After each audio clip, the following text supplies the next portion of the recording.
अभी आप जब बता रहे कोलकाता मेयर पद से, संजय जी सबसे पहले तो आपके पास आ रहे हैं। अब तो ममता बनर्जी को ये तय करना है कि अपने भतीजे को की तरफ जाएंगी या पार्टी बचाएंगी, क्योंकि ये नेता भी कह रहे हैं कि वो हमारी लीडर हैं। अभिषेक बनर्जी उनको स्वीकार नहीं है। क्या पार्टी और पार्टी के चुने हुए विधायकों की मंशा ज्यादा अहमियत नहीं रखती है ममता बनर्जी के लिए? देखिए, ममता बनर्जी एक सिंबल है, ममता बनर्जी एक पार्टी है, दल है, ममता बनर्जी एक नेत्री है, और तृणमूल का मतलब जनता और जनता का मतलब ममता। मैं आपको खोल के बताता हूँ, ये जितना भी गया है ना, मैं आपको बताता हूँ, पार्टी का सिंबल और दल का नाम, ये दोनों अगर हट जाएंगे तो इसको जमानत जब्त हो जाएंगे। मैं आपको एकदम खुल के बता रहा हूँ। और अगर पार्टी चला जाएंगे तो अपने लिए कोई दिक्कत नहीं है। हमको ना उद्धव जी से हम लोग से रोने पड़ेंगे, ना शरद पवार जैसे रोने पड़े। हम लोग रोने की जरूरत नहीं। मेरे पार्टी का नेत्री वही एक मतलब जब सिंबल है, वही एक पार्टी है, वही एक नेत्री है। और तृणमूल का मतलब जनता, जनता का मतलब ममता। आपको मैं बताना क्यों चाह रहा हूं, ये बताना चाह रहा हूं इस कारण में, आप जितना तोड़ेंगे हम उतना जोड़ेंगे। अब जितना तोड़ के जाओगे हम उतना नेता तैयार करेंगे। अपने प्रोडक्शन फैक्ट्री है नेताओं को तैयार करने के लिए, दीदी के पास में है। कल अब देखे कितना जनता, कल हजारों नहीं, मतलब ये 10 से 15,000 आदमी कल ये शॉर्ट नोटिस में आया है। तो ये तो सामान्य एक टेलर। तो ये आप शहजाद जी को बता रहे हैं, अपने विधायकों को बता रहे हैं? क्योंकि देखिए आप ही के विधायक, एक बार दिखा दीजिए। 3 बार ममता बनर्जी ने जब पार्टी की, संजय जी सवाल सुन लीजिए, अलग अलग टाइम पर उन्होंने पार्टी को बनाया, पहले बुलाया सब विधायकों को, तो पहली बार 10 नहीं आए, फिर 40 नहीं आए, फिर 60 नहीं आए। तो फिर चैलेंज तो उनके सामने विधायकों वाली है ना। वो नंबर दिखा दीजिए अगर हमारे पास है। अगर मैं एक चीज बताना चाहता हूँ, आज अगर टीएमसी सरकार भी बनाते थे ना, शुभेंदु अधिकारी और अमित शाह जी का बात सही हो जाता था, हम सरकार बिल्कुल शपथ समारोह भी नहीं कर पाता था। उसको पहले ही पार्टी टूट जाती, पहले से प्री प्लानिंग टूट से। क्यों? शुभेंदु अधिकारी भी बोला अगर दीदी पावर में आएंगे तो सरकार नहीं बनाना पाएंगे। अमित शाह भी ये बात बोले थे। कहां पर बोले थे? मैं आपको ये भी बता दूंगा, नॉर्थ बंगाल में खड़ा होकर ये बात है, दीदी अगर सरकार में भी आएंगे तो सरकार बना नहीं पाएंगे। ये हकीकत आज जो है ना, ये प्रूव हो चुका है। तो जिस तरफ से खेला खेलो, कोई बात नहीं।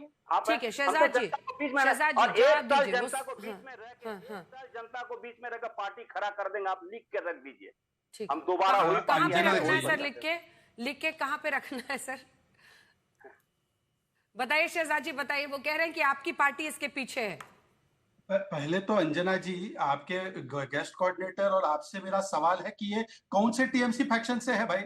कल मैंने देखा जो परसों तक आते थे प्रवक्ता, वो बीजेपी की बोली बोलने लग गए। कल आपने बिठाया था किसी को, अब ये पता नहीं कौन सी फैक्शन से है। पहले नीचे डेजिग्नेशन तो डालिए कि ही इज फ्रॉम टीएमसी ममता और टीएमसी ऋतुव्रता, तो पहले पता तो चले अंजना जी। अच्छा देखिए, अब जनता क्या बोल रही है, नहीं चाहिए ममता और अभिषेक के साथ नहीं हमारा चलता, ये बोल रही है जनता। और देखिए ना, अब मैं आपको बताता हूं, आज जो पूरा 10-15 मिनट आपने दिखाया ना, इसका एक निचोड़ निकालेंगे ना अंजना जी, और इतने मैंने आपके डिबेट देखे 6 बजे के, उसमें एक निचोड़ निकलता है, मत रहो इन एनी टाइप ऑफ भ्रम, जो करेगा परिवारवाद का दम, वो पार्टी का होगा खेला खत्म। देखिए ना अंजना जी, आप ही के 6 बजे के शो में कितने पार्टियों का अंतिम संस्कार हुआ।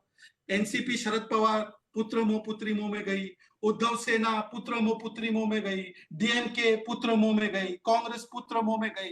ये जो सन SON को राइज करने के चक्कर में पार्टी का SUN सेट हो जाता है, सन सेट हो जाता है। तो ये सन राइज के चक्कर में ही सनसेट हो रहा है, और यही टीएमसी के साथ हुआ। अभी 2-3 मैं लॉजिकल और पॉइंटेड बात करना चाहता हूं। एक तो अंजना जी, आज की डिबेट में आप मुझे नहीं भी बुलाती तो भी चलता, क्योंकि मेरा क्या लेना या क्या देना, ये तो इंटरनल फैक्शन फाइट है इन दोनों के बीच में। अरे भाई बताइए कि जमीन चोरी, जॉब चोरी के बाद अपने विधायकों का सिग्नेचर चोरी कर दिया, और ये आरोप बीजेपी ने नहीं लगाया है भाई, ये आरोप उनके साहा जी ने, ऋतुव्रता जी ने, और बाकी उनके बहरुल इस्लाम नाम के मुस्लिम विधायक ने लगाया है। 60 लोगों के सिग्नेचर फॉर्ज कर दिए। अभिषेक बैनर्जी MP है, वो लेटर दे रहे कि मैं इनको नियुक्त कर रहा हूं एज ए LOP। वो कौन होते हैं नियुक्त करने वाले भाई? LOP नियुक्त करने के लिए वहां के विधायकों का सिग्नेचर और विधायकों का लेटर चाहिए, वो तो दिया नहीं इन्होंने, उन्होंने वहां पे फोर्जरी कर दी। अच्छा चलिए, इसको भी 1 सेकंड असाइड रख दीजिए। तो अंजना जी, मैं 2-3 दिन पहले देख रहा था आपके डिबेट में ही, आपके चैनल पे ही, ये काकोली घोष दस्तीदार, शांतनु सेन, सुखेंदु शेखर रॉय, इंद्रनील सेन, LB राय, अरूप चक्रवर्ती और 100 से ज्यादा कॉर्पोरेटर टीएमसी छोड़कर जा रहे हैं या उन्होंने इस्तीफा दे दिया, और सब बीजेपी तो नहीं है। बीजेपी तो बोल रही है कि हमको कोई नहीं चाहिए। तो अच्छा, ठीक है। हमारा क्या लेना क्या देना। हाँ। पर सवाल ये बनता है कि देखिए आज ममता बनर्जी उस पॉइंट पे खड़ी है, अभी आपके रिपोर्टर ने बोला ये पॉइंट पे खड़ी है और उस पॉइंट से आपको तय करना है। वो ऋतुव्रता बोल रहा है एडवाइजर बन जाइए, पार्टी के साथ रहिए, और वहां पे भतीजा, तो उनके पास एक यक्ष प्रश्न है, मैं भतीजा चुनूं मैं पार्टी चुनूं।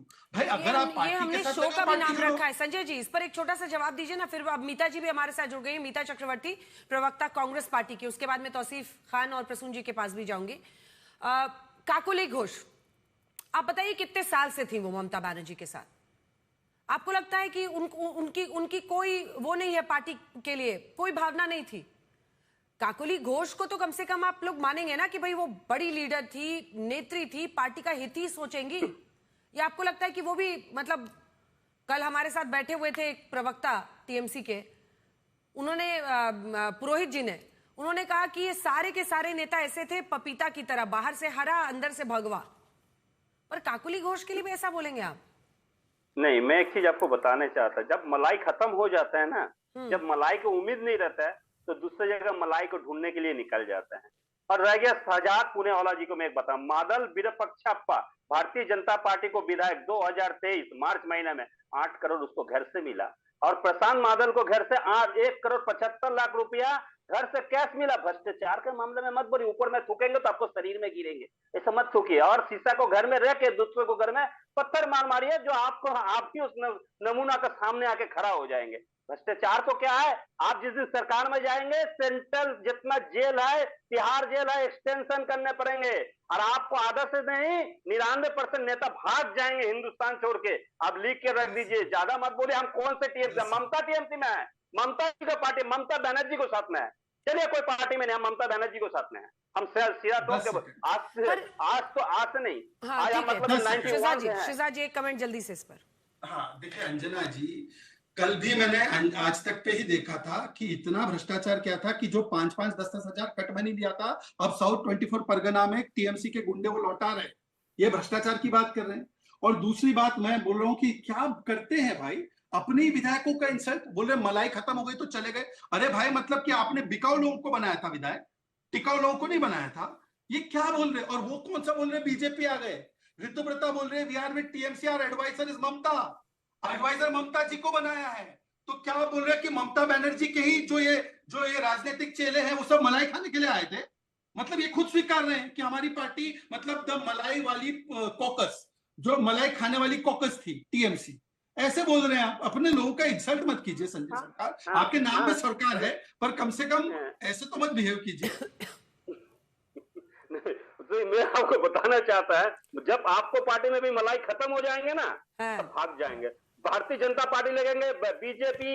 देखिए नेताओं पर, संजय जी, नेताओं पर आप इतनी बड़ी टिप्पणी कर रहे हैं, तमाम पार्टियों के नेताओं पर। मैं आपको यहीं पर रोक देती हूं, पता नहीं किस नेता को बुरा लग जाए और वो फिर इस पर बोलने लगे।